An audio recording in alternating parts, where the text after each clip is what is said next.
Boa noite, pessoal. Gostaria de dar as boas-vindas aos dois palestrantes de hoje, que é o professor Márcio Garcia e o Willa Goldfein.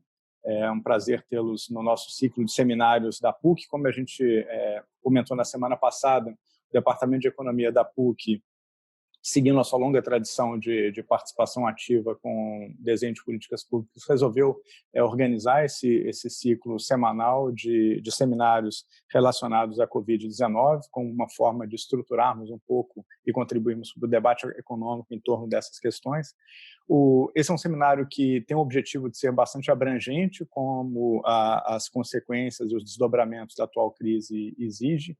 Então, a nossa ideia é tratar dos mais variados temas associados a essa questão, mas sempre com aqueles 4 pilares, aqueles 4 vieses que eu tinha mencionado. Ou seja, a gente vai ter uma predominância muito forte na perspectiva socioeconômica, que é o mais próximo do nosso perfil. A gente vai se concentrar em temas que são relevantes para a política pública. Eu acho que hoje vai ser um exemplo muito claro desse segundo aspecto. O terceiro ponto que a gente vai tentar trazer aqui é que as questões serão discutidas, elas terão como base o conhecimento da literatura e da evidência empírica disponível até então, né? Obviamente que isso tudo balizado a partir de percepções e de visões de pessoas que têm diferentes experiências. E a gente quer que isso seja um amplo espaço, um espaço amplo para debates e para questionamentos, né? Então, acho que esse é o objetivo aqui desse seminário.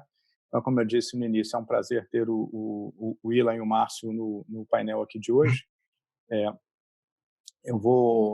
As nossas regras vão ser as seguintes: cada palestrante, começando pelo Márcio, vai fazer uma consideração inicial por volta de 15 minutos. E depois a gente vai passar para as perguntas, e as perguntas, diferentes do que a gente fez na vez passada, eu vou pedir que, quando a gente abrir para a etapa de perguntas, que aqueles interessados em fazer as perguntas utilizem o recurso de levantar a mão do Zoom, e aí eu vou abrindo o microfone daqueles que se posicionarem para tal. Tá? Então, acho que essa vai ser um seminário bastante interessante. Acho que tem muitas questões importantes em aberto sobre a política monetária e é um prazer ter todo esse grande número de participantes aqui no nosso evento. Tá? Então, boa noite a todos. Vamos começar pelo Márcio. Márcio, por favor. Obrigado, Juliano. Parabéns aí por você liderar essa iniciativa importante aí discutir os aspectos econômicos da Covid-19. Quero também agradecer muito ao Willa por estar participando aqui conosco, tá? Eu vou usar uma apresentaçãozinha só como apoio e então tá aí. Espero que vocês estejam com essa apresentação na tela. Se não tiverem, por favor, me avisem. Bom, nosso assunto aqui é política monetária na pandemia, né?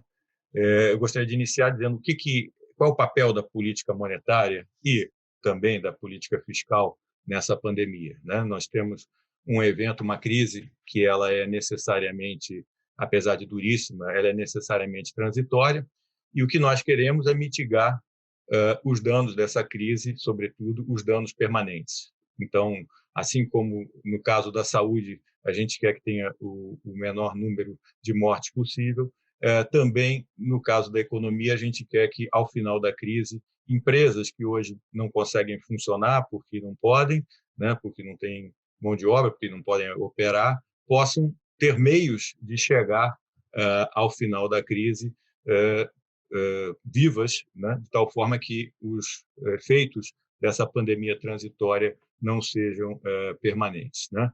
Então, eu fiz aqui um rol de um decálogo, tá? Eu não espero, obviamente, falar mais do que 2 palavras sobre alguns deles, falar um pouquinho mais sobre outros, mas isso porque eu acho que é interessante a gente debater, tá? Então, começar pela reação da política monetária ao redor do globo.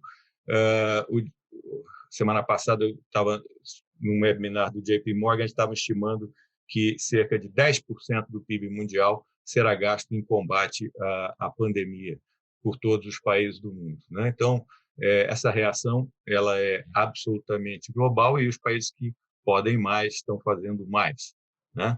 E isso nos leva, então, ao item 2, que é a interação entre a política fiscal e a política monetária. Quais são os limites da intervenção? Eu não vou falar agora sobre isso, porque eu entendo que o Ilan vai falar sobre isso muito mais, então, se for o caso, eu volto na área de debate.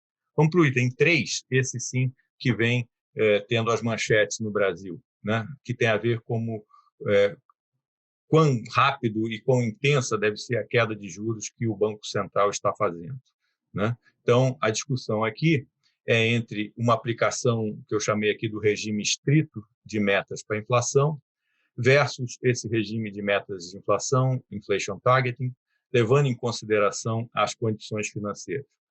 Para o benefício dos não especialistas, hoje, eu acho que a maioria dos especialistas concordaria que se o Banco Central fosse aplicar estritamente o manual do regime de metas para a inflação, ele faria uma redução de juros muito mais intensa, né, e rápida, né? Isso porque as expectativas de inflação elas estão bastante baixas, né? Para este ano, por exemplo, elas não só estão bem abaixo da meta, como estão mesmo abaixo do limite inferior da meta dentro da qual o Banco Central deve manter a inflação.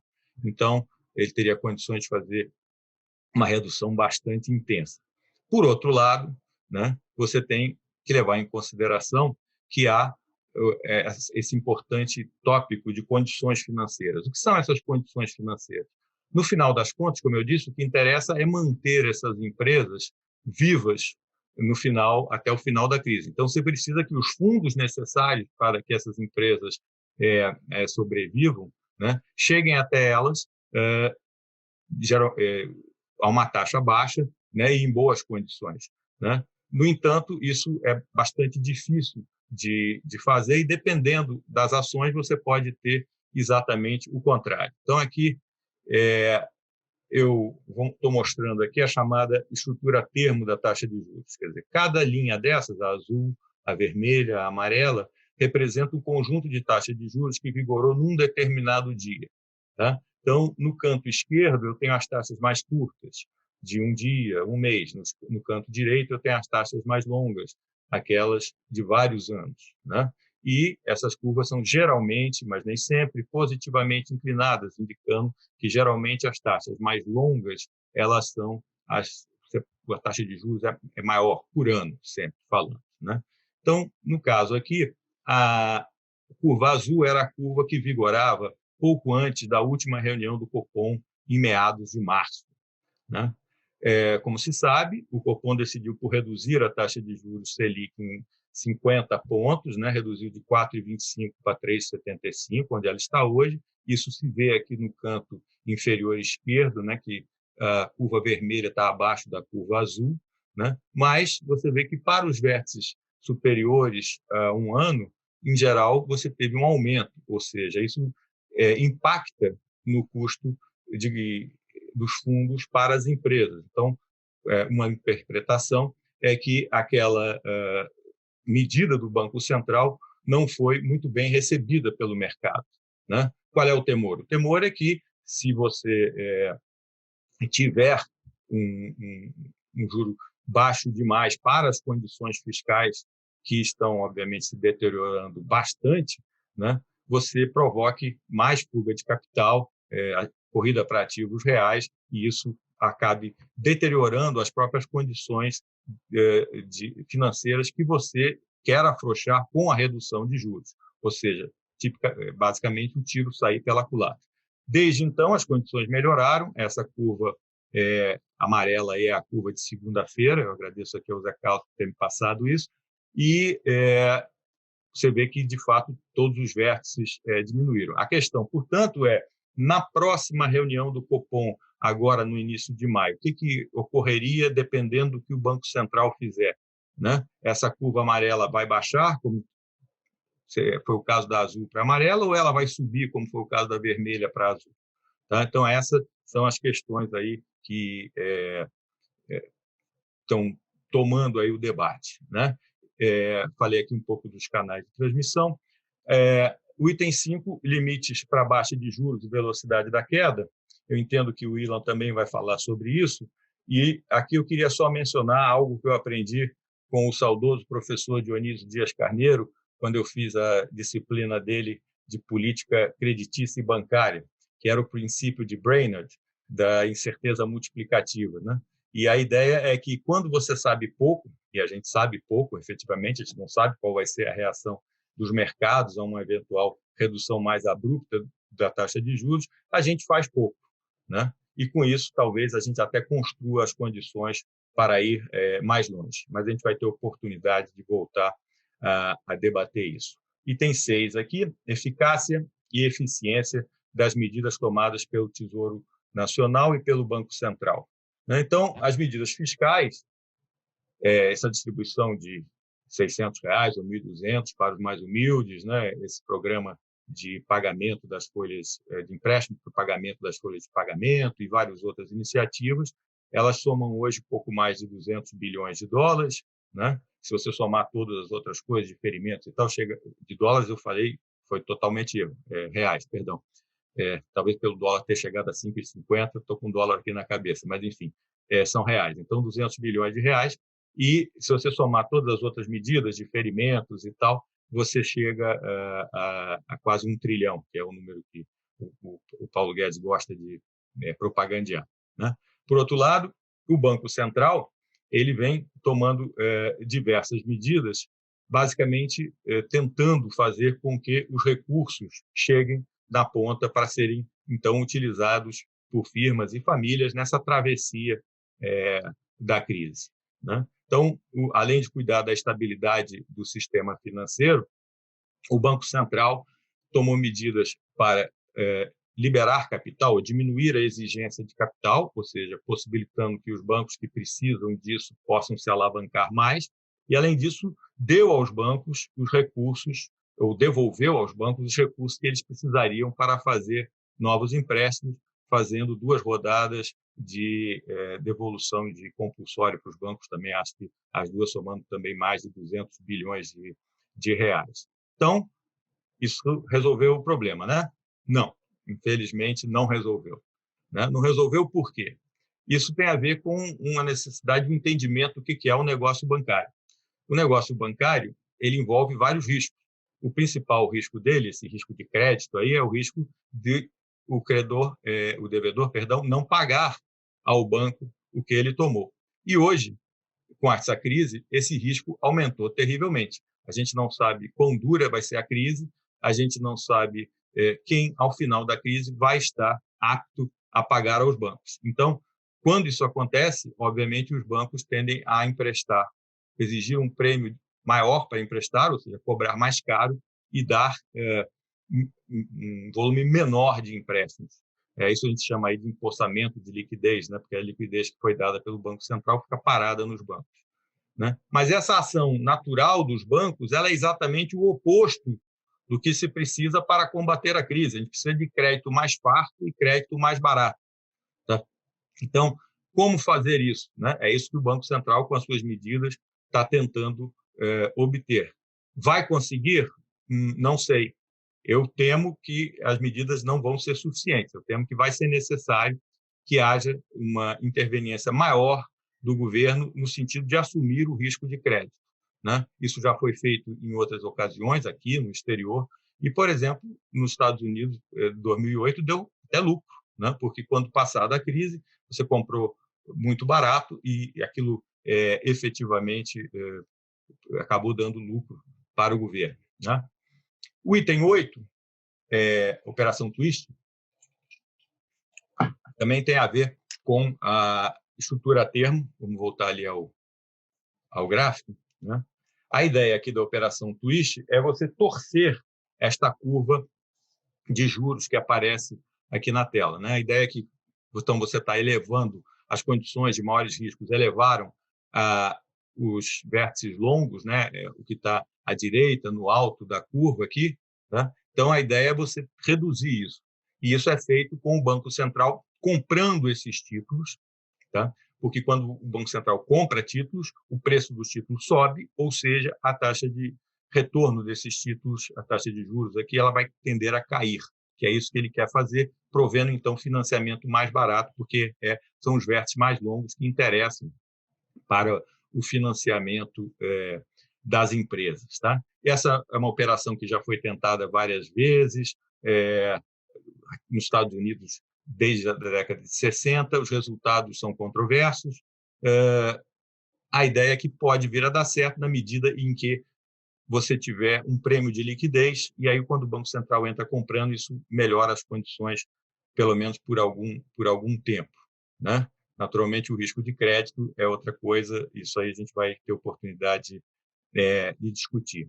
E aí, um assunto correlacionado aqui à estrutura da dívida pública, a operação Twist, perdão, é a estrutura da dívida pública. Então, aqui eu ponho aqui esse gráfico bastante bonito aqui, se vocês não acham, eu acho, que são a estrutura de indexadores da dívida pública. Né? Então, nós temos aí mais ou menos 70% do PIB da dívida pública imobiliária federal interna, e esses aí são os diversos indexadores. Né? O branquinho aqui embaixo é a taxa Selic, né? Que eu incluo tanto as compromissadas quanto as LFTs, depois a dívida cambial, aqui são os swaps, nessa parte mais recente, aqui a dívida nominal e aqui a dívida indexada ao índice de preço. Então, a gente vê aqui que a dívida indexada à taxa Selic é hoje quase 50% da dívida pública total. A taxa Selic, normalmente em crise, o que acontece? Você passa a emitir títulos mais curtos ou um volume maior de títulos indexados à Selic. Isso acontece em todas as crises e sempre funcionou muito bem, porque a Selic sempre foi um porto seguro. Quer dizer, não só ela tradicionalmente é bastante alta, né, como também ela tem, exceto na crise de 2008, essa característica de subir durante as crises. Ela funciona como um seguro. Então, por causa disso, esse encurtamento nunca causou grandes problemas. A questão é, hoje, dependendo inclusive da decisão do Banco Central, pode ser que a Selic deixe de ter essas características. E aí a questão é, com que facilidade o Tesouro vai rolar essa dívida aí com essa estrutura, se as pessoas começarem a achar que a Selic já não tem tanta graça quanto tinha no passado. Tá? Então, essa é uma questão também que eu deixo para a gente debater. Bom, por fim, nós temos aí perspectivas e riscos, né? E aí eu botei os principais itens: mercado de crédito, estabilidade financeira, quebra generalizada de contratos, que é um grande problema, que pode efetivamente desarticular a economia, e, finalmente, o trio querido do mercado financeiro, né, que a gente quer adivinhar: câmbio, juros e inflação. Mas, como eu não tenho mais tempo, eu vou passar aqui, então, para o Ilan, para ele responder. Muito obrigado. Obrigado, Márcio. Ilan, mais uma vez agradeço a sua participação aqui. O Ilan tem um trabalho muito conhecido no QGI, cujo título se refere a crises gêmeas. Acho que seria interessante a gente conectar com o que a gente está vivendo agora, que talvez a gente esteja lidando com trigêmeos ou quadrigêmeos. Eu muito bem sei como é difícil lidar com trigêmeos, pelo menos. Então, Ilan, mais uma vez, obrigado. Contigo. Bom, obrigado, Juliano, obrigado, Márcio, boa tarde a todos. É um prazer estar aqui, sempre perto da PUC, quem está assistindo. E o que me pediram aqui para falar é política monetária nessa crise, na pandemia, na crise do vírus, e a crise que a gente está enfrentando, que é uma crise global.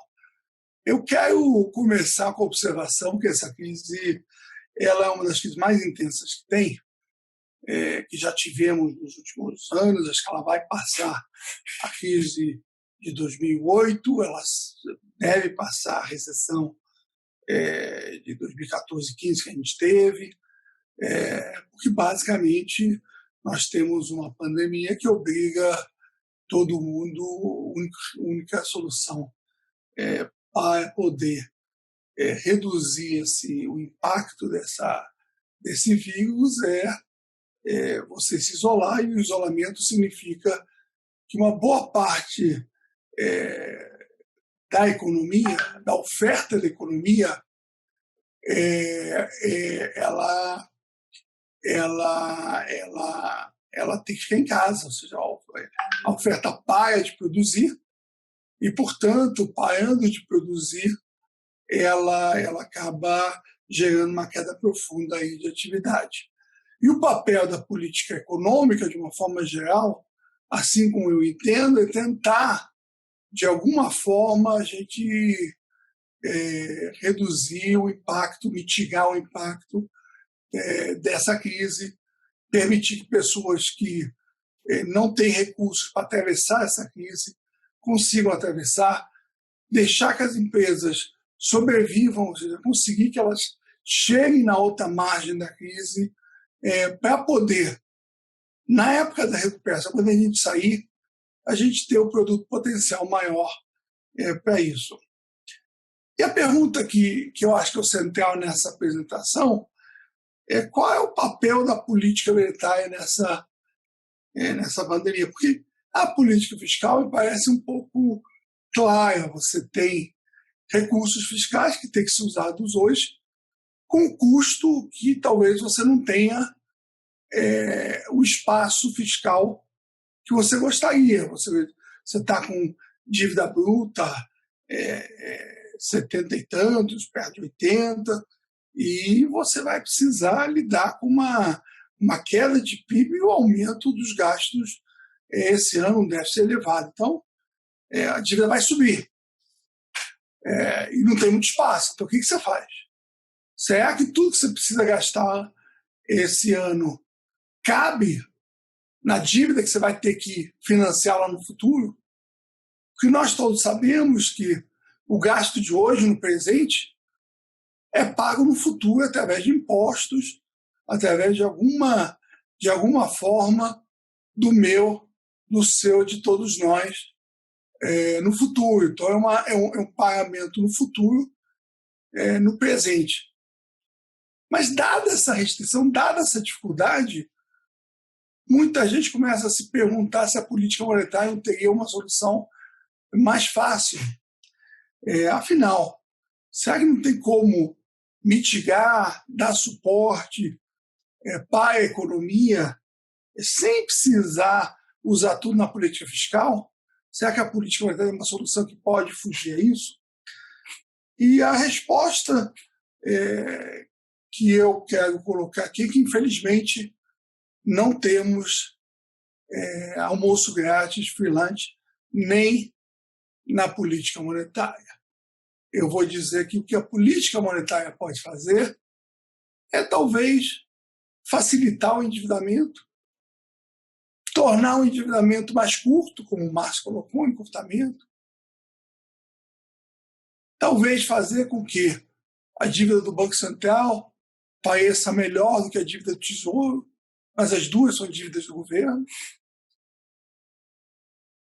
Não muda o custo que as pessoas vão pedir para reter esse passivo do governo, seja de um ou de outro.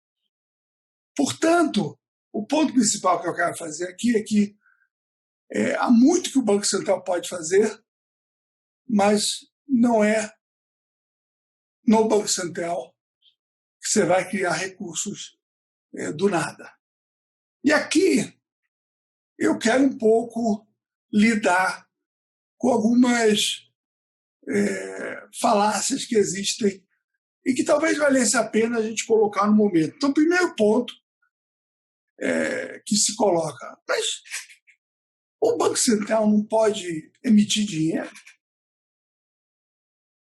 Ué, nossa dívida é em real, a gente emite real, está resolvido. Para quem vai se endividar, usar o político fiscal? Então, o primeiro ponto é entender o que significa no mundo moderno de hoje emitir dinheiro. Não é mais imprimir dinheiro na Casa da Moeda, inclusive a Casa da Moeda lá em Santa Cruz, aí, vai lá, você manda emitir. Porque as formas de a gente pagar hoje vão muito além do papel moeda, é o cartão de crédito, já não é nem mais o cheque, é a transferência. Então, a nossa forma de pagamento deixou de ser papel moeda há muito tempo. Então, imprimir papel moeda, esse papel não faz diferença nenhuma. O que significa imprimir hoje no mundo moderno?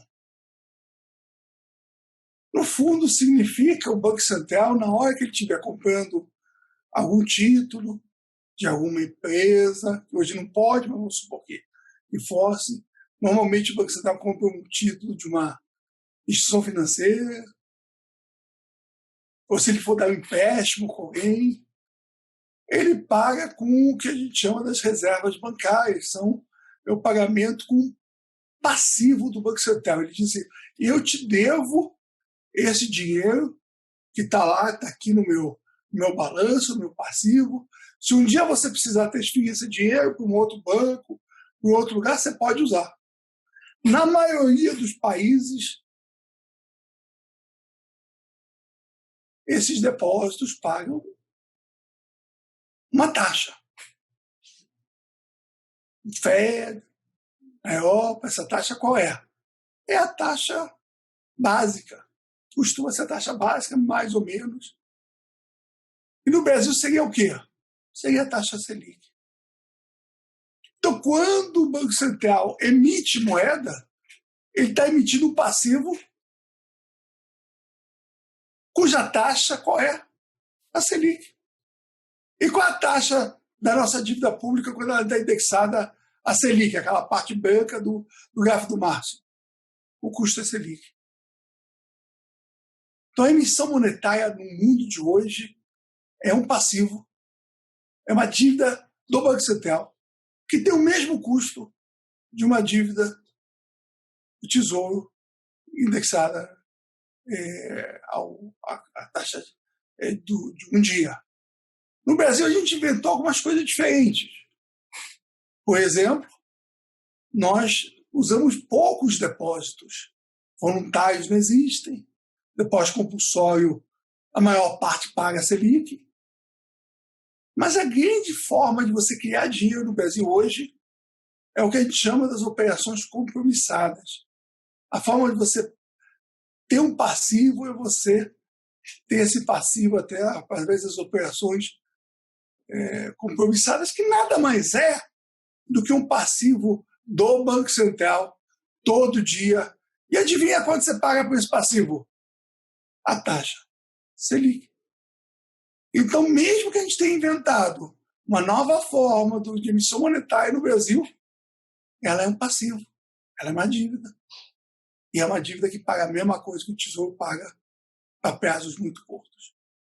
Então, essa é a primeira falácia que eu quero deixar claro, essa ideia de que você tem uma máquina de imprimir que dá para resolver isso imprimindo. Na verdade, a máquina é uma forma de você convencer o mercado, o outro, a reter um passivo que, surpresa, paga a mesma coisa que a taxa, que o Selic, e, no final das contas, nós vamos ter que pagar isso no futuro. O dinheiro vai sair do meu, do seu, do nosso, do futuro, para pagar o presente. Então, infelizmente, essa mágica não funciona. Qual seria uma segunda mágica que poderia funcionar? Você diz, olha, bom, se você paga a Selic,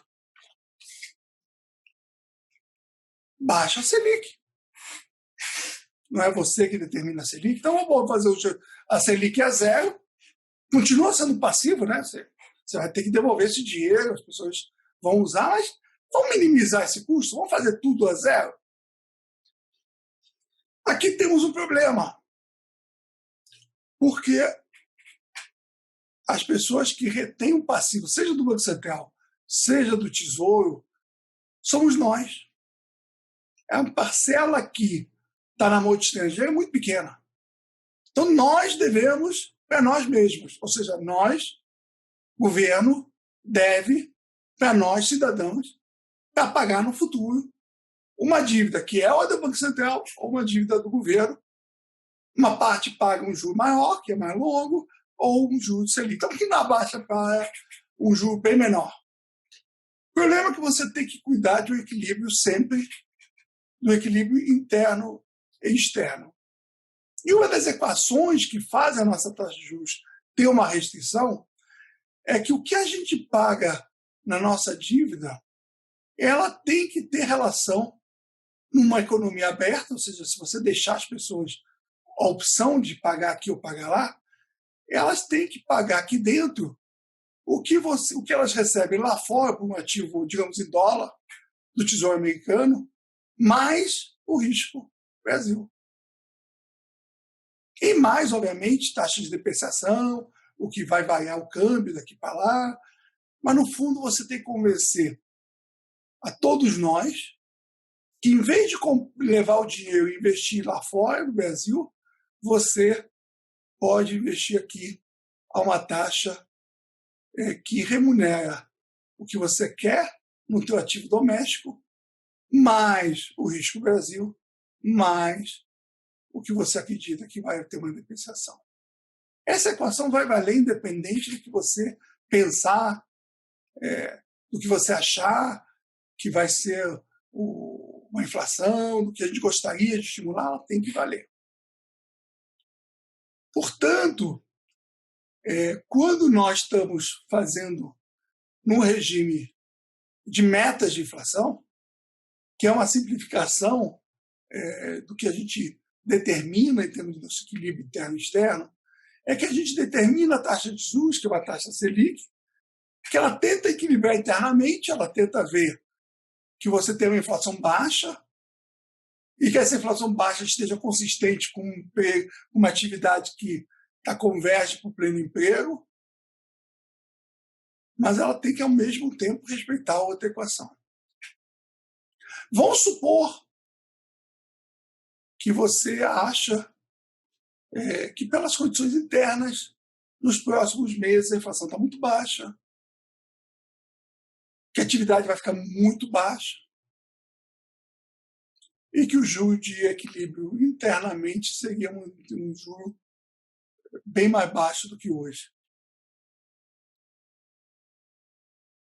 Isso significa que nós temos, de alguma forma, de convencer quem vai reter a nossa dívida. E lembra uma coisa relevante. Quem tem que reter a nossa dívida, ele vai ter que reter a nossa dívida mais 10% do PIB no final do ano. Ele vai ter que reter a nossa dívida mais 10% do PIB numa economia com mais dificuldade de fazer reformas. Então, a taxa, digamos assim, de risco, não me parece que vai cair nos próximos meses e anos. Ela vai subir. Então, como é que a gente faz para reduzir essa taxa de juros, para poder estimular a economia e, ao mesmo tempo, convencer o nosso detentor do passivo, seja do Banco Central ou do Tesouro, a reter essa dívida? Obviamente, tem duas opções. Você reduz o juro, você tenta estimular a economia. O detentor da dívida tem duas opções. Tem várias, mas vou falar em duas. Uma, ele não gosta desse juro, acha muito baixo, e resolve investir lá fora. A taxa de câmbio se deprecia. Aliás, parece que eu estou contando uma história que está acontecendo esses dias, e está mesmo. O câmbio está indo para 5,50. Enquanto todos nós estamos achando que o Selic tem que baixar mais, o câmbio está subindo, e é simplesmente nós mesmos decidindo investir lá fora em relação a investir aqui. O câmbio vai subindo e vai parar onde? Em equilíbrio. O câmbio tem que se depreciar de tal forma a que nossos ativos fiquem tão baratos que a expectativa que nossos ativos vão valorizar no futuro, uma expectativa de prestação, seja tal que compense eu reter um ativo mais arriscado no tamanho do risco Brasil. Então, o câmbio tem que depreciar, tem que ter um overshooting para que o equilíbrio interno e externo se faça. A outra opção, obviamente, as pessoas não querem investir lá fora e começarem a investir em ativos reais.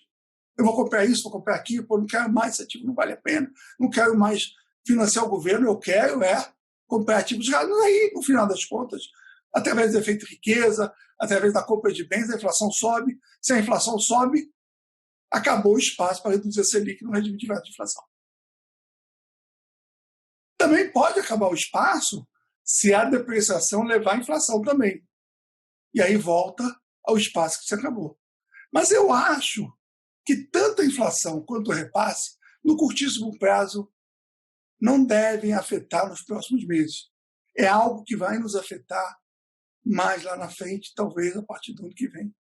E aí a gente tem que fazer uma escolha. Nós passamos décadas cuidando da âncora da nossa moeda. Nós não somos iguais a outros países da América Latina, onde a moeda é vista com desconfiança, onde você quer ir para o dólar ou para a moeda lá fora. O brasileiro não pensa tanto nisso. Temos uma âncora. Nos custou muitos anos de estabilização, nos custou muitos anos de juro alto para que o brasileiro pensasse na moeda local.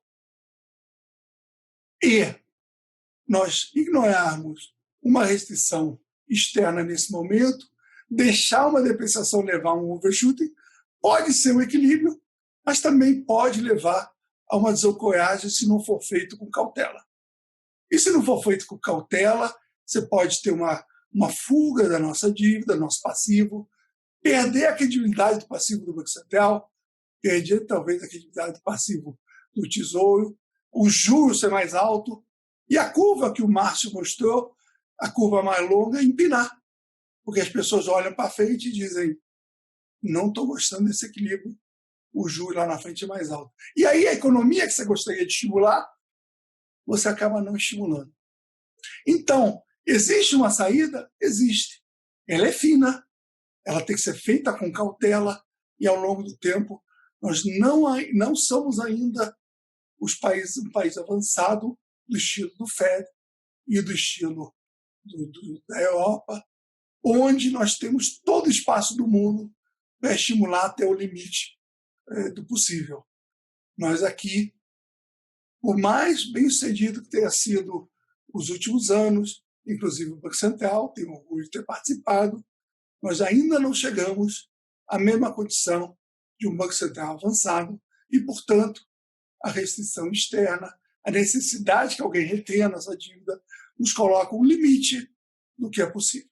Eu tenho outra falácia, mas eu já falei demais, e eu vou deixar a falácia de por que não dá para usar as reservas para se alguém perguntar na próxima. Então eu passo para você, Juliano e Márcio, e desculpa se eu demorei demais. Não, William, muito obrigado, foi excepcional. Deu para relembrar vários aspectos do curso sobre crises financeiras que eu fiz contigo há algum tempo, não muito tempo atrás. Vamos passar para as perguntas, enquanto o pessoal tem aqui já... o pessoal já foi rápido no gatilho. Edmar, vou abrir seu microfone. Acho que pode falar. Excelentes exposições, muito obrigado aos dois. Mas eu gostaria de explorar um pouco mais, quer dizer, que fosse explorado um pouco mais a questão do crédito. Vocês falaram do fisco, da moeda, mas falaram muito pouco sobre o crédito, né, que eu acho que é a questão essencial que nós estamos discutindo para a sobrevivência das empresas, né? E o que nós podemos fazer, não somente a nível do Banco Central, mas também usando a bazuca dos bancos estatais. Vamos pegar mais uma pergunta. Marcelo. Olha lá, Marcelo, você está aberto. Não.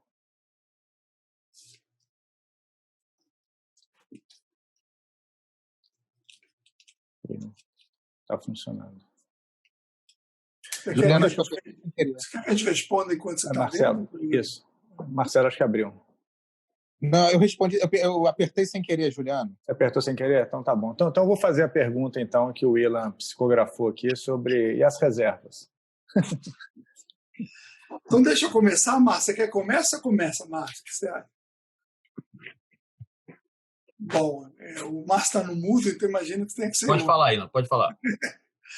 Bom, Edmar, eu acho que o Edmar colocou um ponto fundamental, que é a questão do crédito. Há duas... quando a gente pensa, há uma forma de a gente pensar no papel do Banco Central, e o Márcio colocou isso também, a gente pode dividir em liquidez e crédito. Ou se você quiser falar, uma outra forma mais sofisticada de falar é funding e capital, mas é tudo a mesma coisa. Eu tenho dinheiro para emprestar para as empresas. O Banco Central é capaz de ajudar, dando esse dinheiro para você ter alguma fonte de dinheiro para emprestar. Isso é liquidez, e o Banco Central tem feito bastante sobre isso, acho que tem sido relativamente rápido, e eu tenho pensado que essa liquidez, ao longo das últimas semanas, tem melhorado quase de uma forma boa. E eu já imaginava do começo o ponto que o Edmar colocou, que não o que vai sobrar aí vai ser o risco do crédito, que é o seguinte: se as empresas que tomaram esse dinheiro que ficou disponível não tiverem condições de repagar porque não venderam nada, porque não tiveram condições de receita, como é que fica esse risco de crédito? Quem vai assumir isso? E os bancos, então, têm que, por mais que o Banco Central empreste esse dinheiro, ele, a princípio, não assume esse risco. Quem assume esse risco são os próprios bancos. E eles assumem esse risco com base no capital que eles têm. Então, esse ponto é fundamental, porque a economia vai ter uma queda relevante. E por mais que você dê liquidez e dê o dinheiro, o crédito é o ponto central nas próximas semanas e meses. Quem vai assumir esse risco? Bom, no ponto 2 das pequenas e médias empresas, que eu acredito ser o fundamental. Nós não temos dinheiro para tudo no fiscal, não temos como assumir o risco de tudo, mas nós temos que focar, e eu acho que tem que focar das pequenas em direção às maiores. Então, primeiro tem que pensar nas pequenas e médias, onde o governo fez um programa onde quem vai assumir o risco, 85% do risco, é o Tesouro.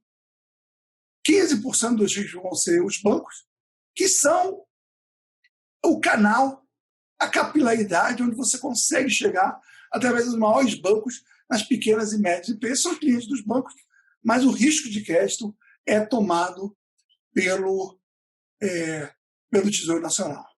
E aí vai faltar algumas coisas, por exemplo, questões contábeis, você vai provisionar, não vai provisionar, o que vai acontecer com o capital que você perde agora, são várias regras regulatórias que o Banco Central no mundo tem para poder ter segurança no sistema bancário, que talvez nesse momento já foi feito, você tenta de alguma forma relaxar para poder permitir que os bancos assumam parte desse risco de crédito. Só que à medida que você vai subindo das pequenas e médias, você vai para as médias, e aí o tamanho é maior, o dinheiro é maior. Não tem um programa ainda disso aí, eu chamo isso estou chamando recentemente do missing middle, ou o meio de campo que está perdido, e eu acho que tem que ter alguma coisa. E aí, quando você vai para as empresas grandes, são as aéreas, são os seus grandes conglomerados, que aí o BNDES está negociando pacotes grandes e está vendo. Então, não temos certeza que o pacote de pequenas e médias empresas vai funcionar, mas tem um pacote que pode ser adaptado, pode ter mais dinheiro, mudar um pouco o incentivo, tem que ver o que vai acontecer. Temos o BNDES para as grandes empresas e tem que desenhar algo para essas empresas médias que ainda não se desenhou e tem que pensar nelas, porque vai ser difícil para elas também atravessar essa crise. Eu posso falar das reservas ou posso passar para o Márcio e depois eu faço as reservas? Rapidamente só, evidentemente eu acho que, como eu disse, eu acho que o risco de crédito é o grande empecilho e, portanto, eu acho que caberá um papel maior ao Estado. E aí, naturalmente, como você mencionou, Edmar, são os bancos públicos que vão tomar a frente, né? E, obviamente, a gente sabe que, como ocorreu em 2008, onde o recurso aos bancos públicos foi feito e bastante apropriado, o risco é que você depois continue tentando usar os bancos públicos para fazer essa expansão, o que não deu certo, levou os bancos públicos a terem sérios problemas e fez com que esses bancos, quando então a ação deles voltou a ser necessária desde 2014, tivessem fazer. Ou seja, não podemos voltar a cometer esses erros. Juliano, posso tornar o debate um pouco interessante, discordar dos meus colegas? Eu discordo do Edmar e eu discordo do Márcio quanto ao uso dos bancos públicos.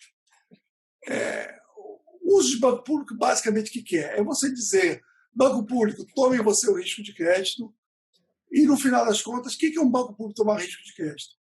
Se der certo, está ótimo. Se não der certo, quem é que vai pagar? O meu, o teu, o nosso. Então, por que a gente não faz isso de uma forma mais transparente? Por que não faz um fundo de garantia que nem for pequenas e médias empresas?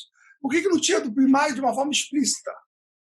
O que? A gente tem que esperar lá na frente para ver se dá errado, para depois capitalizar de uma forma não transparente? Por quantos anos a gente tem que dizer que os bancos públicos têm que ser privatizados e os bancos públicos têm que ser tratados como bancos privados? Vamos botar eles juntos, vão incentivar ao banco público e ao banco privado a emprestar com base em quê? Em garantias explícitas e não esperar dar errado e depois capitalizar e a gente ter um problema nos próximos anos.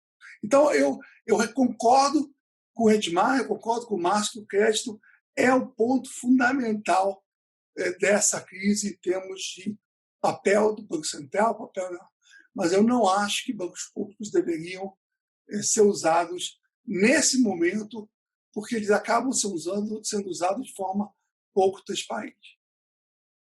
E aí, Ilan, como é que você pensa isso? Seria uma forma de do governo assegurar o risco de crédito para as pequenas e médias empresas, por exemplo? O programa está lá. 40 bilhões, 85% garantido pelo Tesouro. Será que 85% é suficiente? Precisa ser mais do que 85%? Precisa ser 95%? Será que 40 bi é suficiente? Será que precisa ser mais? É isso um pouco que tem que ver. E esse missing middle, ou seja, o meio de campo, vai precisar de quantos bilhões? Esse é um problema que a gente vai ter que olhar.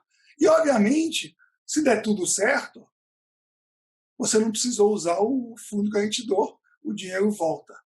Mas eu prefiro fazer isso de uma forma transparente, eu prefiro fazer isso de uma forma ex ante, saindo do primário, porque simplesmente nós não temos recurso para tudo, para ter uma dívida 10% maior na bruta e ainda ter um esqueleto dos bancos públicos a ser visto se der errado. Se der certo, estamos bem, não tem problema, porque se der certo, os bancos públicos não vão ter prejuízo, mas se der certo, o fundo garantidor também vai devolver o dinheiro. Então, no caso, pessoal, tem um conjunto de perguntas aqui. Vamos fazer uma rodada de perguntas, aí vocês já emendam com as outras coisas. Peço às pessoas que vão fazer perguntas que se detenham algo como 15 a 20 segundos para que a gente tenha a oportunidade de discutir mais. Começar com o Pércio. Está aberto, Pércio, eu acho. Boa noite a todos. Ótima exposição, Ilan. Eu tenho duas observações aqui. Pode ter várias, mas duas observações. Primeiro, eu acho que a sua maneira de colocar a questão, que o aumento da dívida é uma conta a ser paga pelo meu, seu e nosso, é algo, não traduz exatamente a essência do problema. Se você a gente pular de 75% da dívida do seu PIB para 100%, mas a dívida ficar estável em 100% do PIB, a conta não precisa ser paga nunca. Não é necessário reduzir para 75% do PIB. Então, quando você coloca a linguagem do meu e seu nosso, dá a impressão que é necessário impor uma política de austeridade, quando não é necessário. O problema é estabilizar. Não estou dizendo que é um problema pequeno, é um problema enorme. Estabilizar envolve crescer mais, diminuir o custo da dívida, e o terceiro aspecto, obviamente, é controlar o déficit público, né? Tem a relação entre essas três variáveis. Minha segunda observação é sobre a questão do custo da dívida pública. Você colocou bem a questão, se a taxa de juros fixada pelo Banco Central, e eu vou te dizer, eu acho que o Banco Central, que o nosso QE devia ser permanente, o Banco Central tem que ter a capacidade de intervir na curva futura, exatamente como intervém no mercado de câmbio, né? Reduzindo a duration da dívida do governo como um todo. Mas o meu ponto é o seguinte, imagina que nós façamos uma repressão financeira elegante, não através de norma regulatória, mas através de uma intervenção do Tesouro que baixe forçosamente a curva de juros. Qual a consequência disso? Para um país, você bem colocou, que pensa em termos de sua moeda doméstica, isso é muito diferente para um país que não pensa em termos de sua moeda doméstica, como é o caso da Argentina. Então, se o Banco Central reprimir, praticar uma política de repressão financeira nesse sentido, o preço dos ativos sobe, todos, câmbio, imóveis, qualquer coisa. Isso pode vir a gerar inflação se estivermos perto do pleno emprego ou não. Eu queria te ouvir o seguinte, qual o problema de ter uma política de repressão financeira? Eu sei que a pergunta é provocativa, mas eu queria te ouvir a respeito. Obrigado, Pércio. Demóstenes, deixa eu só pegar mais duas perguntas aqui. Demóstenes, acho que está aberto o teu. Não, é rapidíssimo, eu só não quero nem desviar o assunto, porque eu acho que a pergunta do Pércio é muito mais relevante. É só lembrar que nesta crise de crédito, você tem uma dimensão que é muito diferente das demais, é que as empresas abaixo das pequenas, elas mal são visíveis para o banco. Ela, acima de pequena e média empresa, ela é visível para o varejo bancário. Você tem ação, você tem reação. Quando você entra nessa faixa de restaurantes menores, de serviços, de botequim, etc., isso não tem nem visibilidade, o que torna o problema muito mais difícil. Talvez a proposta que o Ilan fez, que eu gosto, mais do que incentivar via bancos estatais, porque bancos estatais a gente já viu quantas capitalizações tivemos que fazer nos últimos anos, possa ser mais interessante. Mas, enfim, sem desviar, é só uma observação, acho que a questão que o Pércio colocou é mais relevante. Só pegando mais uma pergunta para a gente fechar um ciclo aqui. Mariana, seu microfone está aberto. Oi, Ilan. Mariana da Trust, tudo bem? Obrigada pelo painel. Minha pergunta é um pouco sobre política cambial. Considerando que no passado o Banco Central já fez programas mais agressivos de vendas de dólares, principalmente via swaps, teria alguma coisa diferente que você faria nessa pandemia no manejo das reservas e programa de swap cambial? Obrigada. Tá ótimo, pessoal. Já tem material para mais uns 40 minutos. Né? Vamos lá. A provocação aqui do Pércio. É claro que com a dívida, se você consegue que o PIB cresça mais rápido que a tua taxa de juros, você estabiliza e você vai levando ao longo do tempo. E se a taxa de crescimento for maior do que a taxa de juros, o PIB vai crescendo e a tua dívida vai diminuindo. Agora, isso sempre valeu. Valeu a 75, vale a 100, vai valer a 125.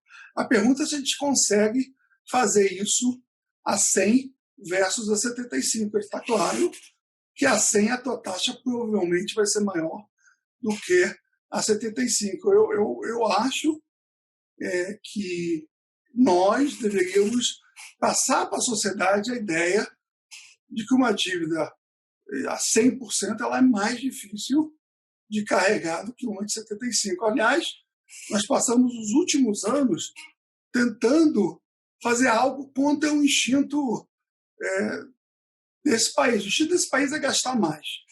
Gasta em vida, gasta 6% ao ano mais, aí o imposto chega no seu limite, você não consegue crescer, aí a dívida chega no seu limite, você perde gasto de investimento, aí a duras penas você entra no projeto de reformas, você faz o teto de gastos para poder resolver o problema do déficit ao longo do tempo, em vez de ter que ser imediatamente. Você faz um programa de previdência dificílimo de aprovar, porque você tem preocupações com a consolidação fiscal. E eu não acho que a consolidação fiscal vai ficar mais fácil lá na frente, acho que ela vai ficar mais difícil. Eu tenho a suspeita que lá na frente o nosso R vai ser maior do que o G. Falando em linguagem em português, a dívida vai crescer a taxas maiores do que o crescimento. E, portanto, o PIB. Portanto, nós vamos ter problemas. Não é essa a solução para a escassez de recursos tão necessários no momento para defender os mais humildes, autônomos, as pequenas e médias empresas. Não vai ser achando que a dívida vai poder ser rolada mais facilmente que é a solução. Aí a questão da repressão financeira, de fato, se você, de alguma forma, reprime, não permite todas as opções para o nosso carregador da dívida, você, obviamente, consegue ter mais soluções do que se ele pode escolher para o ativo real, se ele pode ir lá para fora, obviamente. O problema aqui é não tornar permanente nossa crise, que eu acho que vai ser uma crise transitória, uma crise dura, mas é uma crise transitória. Acho que o brasileiro olha a moeda nacional porque nós conseguimos gerar essa credibilidade na moeda nacional. Eu tenho a impressão que qualquer repressão financeira vai levar a uma dúvida quanto a esse ganho que nós tivemos. Nós vamos nos aproximar, nós não vamos chegar lá, mas nós vamos nos aproximar da Argentina, do Uruguai, de outros países mais dolarizados, quanto mais repressão financeira a gente fizer. A Mariana pergunta sobre política cambial, quanto intervir, quando não intervir. A verdade é que não há um protocolo, que a gente tem falado de protocolos médicos, não há um protocolo muito estabelecido na literatura sobre, ou no policy making, sobre quando intervir, de que forma, como fazer.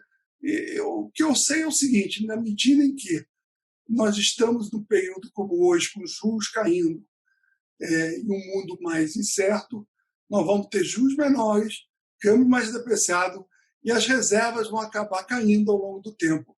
Se elas vão cair ao longo do tempo de uma forma 1 bi por dia, ou uma programação de 20 bi por não sei quanto tempo, eu acho que é mais arte do que técnica. Então, não teria como criticar ou elogiar, apenas dizer nós vamos acabar esse período com menos reservas do que tínhamos.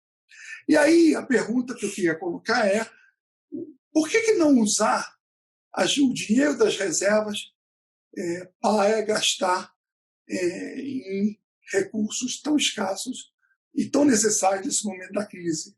Eu não vejo as reservas como um ativo dissociado do nosso passivo. Nós acumulamos essas reservas com dívida. A gente não foi superávites, não foi um fundo soberano. Nós fomos acumulando essas reservas com mais dívida bruta.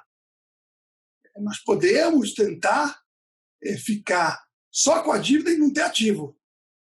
Mas isso significa que nosso problema piora em termos de endividamento. Se você torrar teu ativo e não mexer na tua dívida, piora a tua situação de balanço. Acho que as reservas elas não são algo dissociadas com nossa dívida. Eu gosto de olhar a dívida líquida. A dívida líquida não vai mudar vendendo reservas, não vai mudar, porque você vai estar torrando um ativo, ou seja, você vai estar trocando uma dívida bruta por uma dívida líquida e vai aproximar a dívida bruta para a líquida. Se você torrar reservas, aí sim você está piorando, a tua dívida líquida vai aumentar. Então, isso é uma outra falácia, a ideia de que temos um ativo que dá para torrar. Operacionalmente, também não dá para usar as reservas para gastar em primário. Você tem que mudar a lei. Tem várias leis que não deixam a gente simplesmente torrar o primário, torrar as reservas e gastar no primário. Tem que ter algumas considerações. Então, eu não sei se eu esqueci alguma pergunta, Juliano, depois você me... Deixa eu dar um pitaco aqui. Boa. Vamos rápido, Márcio, já são 7 horas já. Tá bom. Sobre a primeira pergunta do Pércio, realmente, nos nossos modelos, bastaria estabilizar em 100. Mas aí, o Pércio certamente tem muito mais experiência do que eu. No momento que você disser isso para alguém no Congresso, ele vai dizer, mas eu tenho um gasto ótimo aqui da minha base que vai só ser mais 1%, aí vem outro, de repente, em vez de 100, nós estamos em 125, e eu acho que aí certamente não fecha de jeito nenhum, né? Sobre a pergunta do Tintim, por exemplo, esse programa no qual a dificuldade é ainda maior, nesse programa, por exemplo, em que o Banco Central o Tesouro Nacional assume 85% do risco de crédito desses empréstimos para a folha de pagamento, está tendo uma baixa adesão, porque grande parte das empresas não tem CND no certificado de negativação de débitos junto à Receita Federal. Esse é um problema, por exemplo, grave que está sendo para ser solucionado. E, por fim, sobre os programas de intervenção cambial, tudo que o Ilan falou, obviamente, ele sabe mais do que eu, mas, enfim, os programas que deram certo, inclusive o que ele fez, foram programas pré-anunciados, né? Foi aquele lá, e o outro que o Ilan e sua equipe fizeram durante aquelas dificuldades com a Argentina e Turquia em maio de 2018, onde eles também anunciaram um montante superior a 40 bilhões de dólares de intervenção. Então, acho que, embora não haja protocolo, eu acho que essa ideia do programa é uma boa ideia. Obrigado, pessoal. Já são 7h02. Tem uma fila de perguntas aqui. Eu peço àqueles que levantaram as mãos que, por favor, coloquem no chat as perguntas ou podem me mandar por e-mail que eu encaminho para o Ilan e para o Márcio. Na medida do possível, a gente responde offline. Queria agradecer mais uma vez a presença do Márcio e do Ilan. Acho que todos aprendemos bastante e é um prazer tê-los aqui. Então, até semana que vem, pessoal. Um grande abraço a todos. Muito obrigado aí. Obrigado.